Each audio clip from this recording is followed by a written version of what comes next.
out in front. Now we're on board with Gavin Harlan.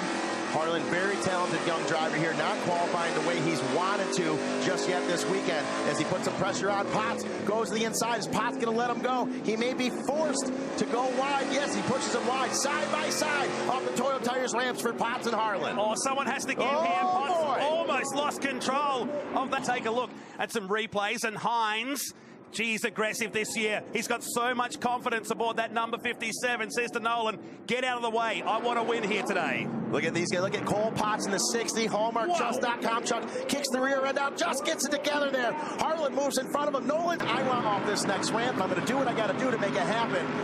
Hildebrand getting a little sideways there as well. He has now got his sights set on the number 1 of Paul the Dude Morris. So Nolan from pole has gone back to 12th position behind Brabham and Gordon. So Lyndyke Jr. grabs the race lead at the top, and look at the Hoff trying to push his way through with his teammate, if you like, in the Road Pod colours this weekend. For 25, that's bad news for everyone because Ari's fast. These guys are battle out. It is at times. He's led plenty of races, but it just hasn't come up with the W next there. Who was that led? It was...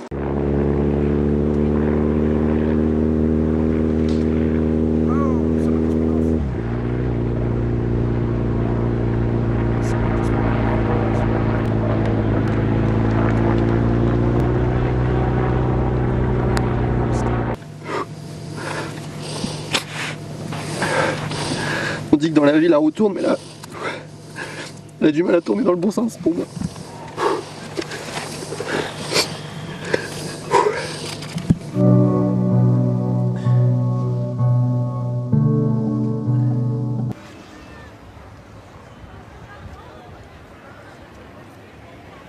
Olha só onde escapou. O Galídio escapou um pouco mais à frente. Não me pareceu o carro dele estar numa situação perigosa para a entrada do safety car. Mas a direção de prova sim entende. Ele foi tocado pelo Alan Kodair, hein? Houve um toque do Alan ali por trás do Júlio. O Júlio vem com o botão de ultrapassagem. Me parece que foi tocado pelo Alan e deu essa escapada.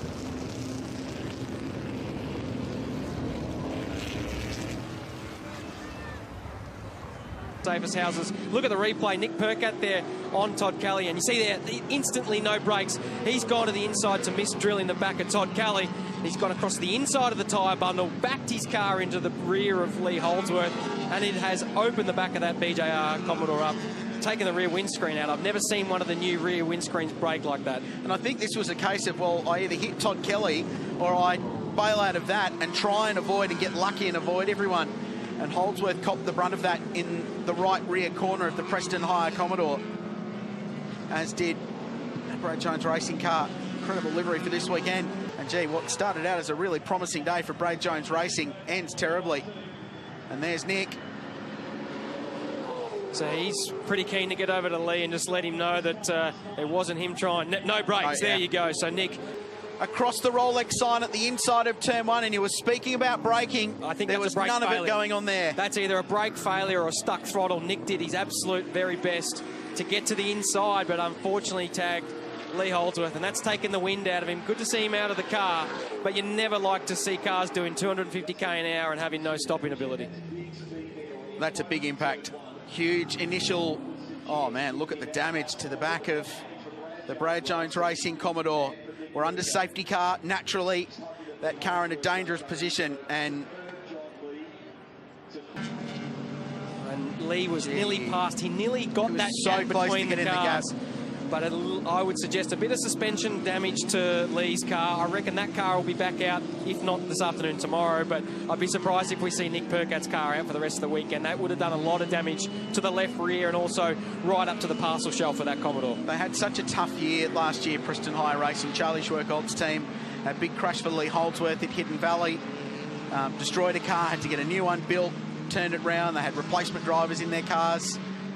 Really tough initial season in supercar racing for that outfit since moving across to Holden. And just looking to stay out of trouble this weekend and learn and get up to speed. You're right about the damage and popping that rear screen out. And these cars built, the next generation supercars, car of the future when it was launched, were built to sustain that kind of an impact better than the previous spec cars. They moved the fuel cell forward of the rear axle, so they're much better at absorbing those rear impact. And you would have thought with an older gen car that would have created a few more issues for Nick Percat, fuel cells hanging out over the rear axle. So if you're going to crash, do it in one of these cars because they're very, very safe. And you can see the extra row of protection. So that a lot of the corners have got an extra row of tyre. Oui, Patrick Boyer-Reg. Aïe, aïe, aïe, aïe, aïe. Là, j'espère que Patrick est sorti de sa voiture. C'est en allé immédiatement dans la zone de dégagement.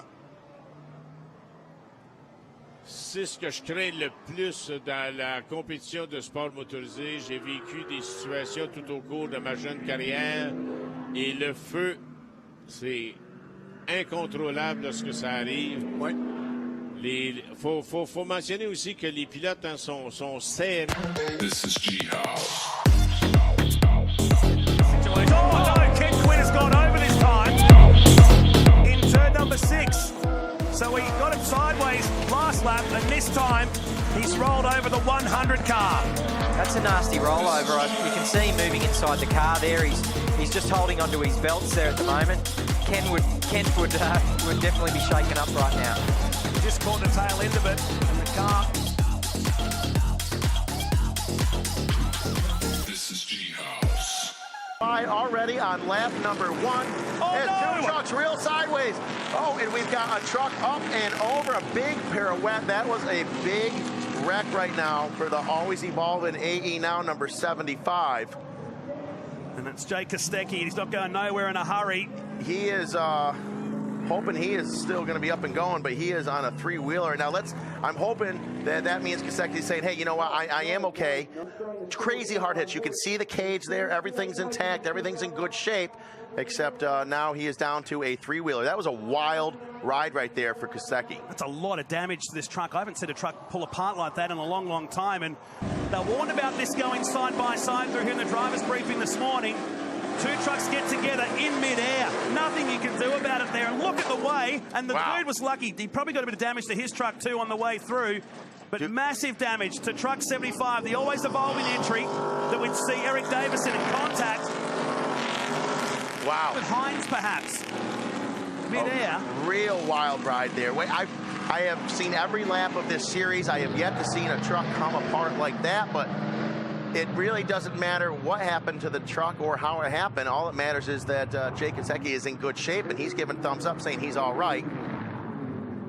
And it looks like we're going to go into another replay here in just a moment. Really extreme, super slow-mo. Contact with Melbourne. So it's Melbourne he's clashed with midair, slowing it right down. And contact like magnets in the midair. Both of them sideways on their own. It looks like to me, both those trucks ran it in on the loud pedal a little too deep. They both unloaded the sidewalls of the tires and the suspension, everything unloaded together. They contacted, and it looks like Jake, he got the short end of the stick on that D. Look at the camera angles Thumbs we have up. got here around today. This is phenomenal. That is incredible. That is the shot of the year. Yes, it Va Juanpi a buscar por afuera. Frena sobre el pasto. Claro, frena sobre el pasto y en el cruce inevitable lo sacude de atrás al auto de Gastón, que después encima copia todo el muro, todo el murete colocado allí. Bueno, mirá los daños en el auto del Coiro Dollar.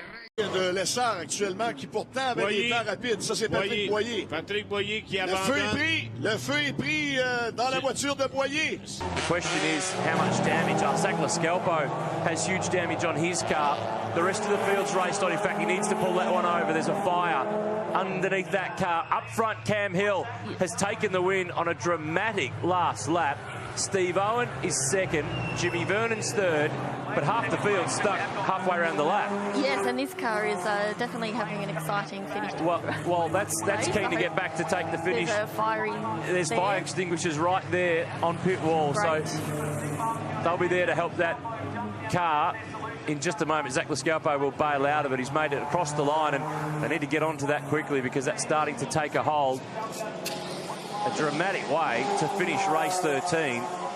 We've had title contenders wiped out. We've had a last lap accident. We had a safety car in the middle of the race, and unfortunately now We have a car on fire here on pit straight. On the starting grid, whoever's starting in position 9 in the next race won't be very happy about No, definitely not, Leanne. That's absolutely right. Good news is that Zach's okay. He's stepped from that car. The fire, he's just straight onto it to try to look after that, but it's still burning underneath.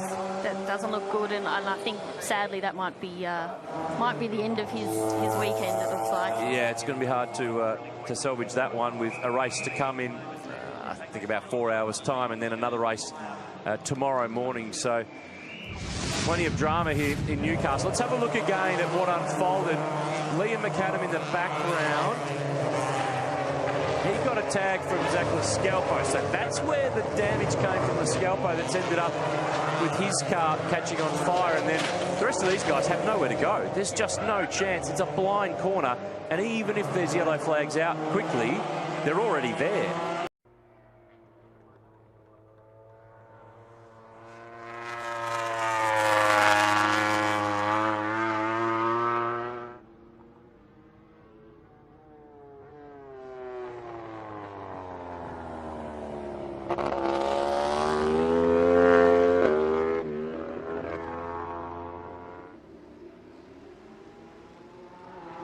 Out. Yeah, here's the replay. Second ramp, so he's in that gaggle of trucks coming towards you right now. This is going to be a highlight we'll see so many times. The wheel parts ways. Look where it goes. And just gives the bridge a shake. Now, just to reassure people, nobody can walk across those bridges when this race is on. Look at that wild, wild ride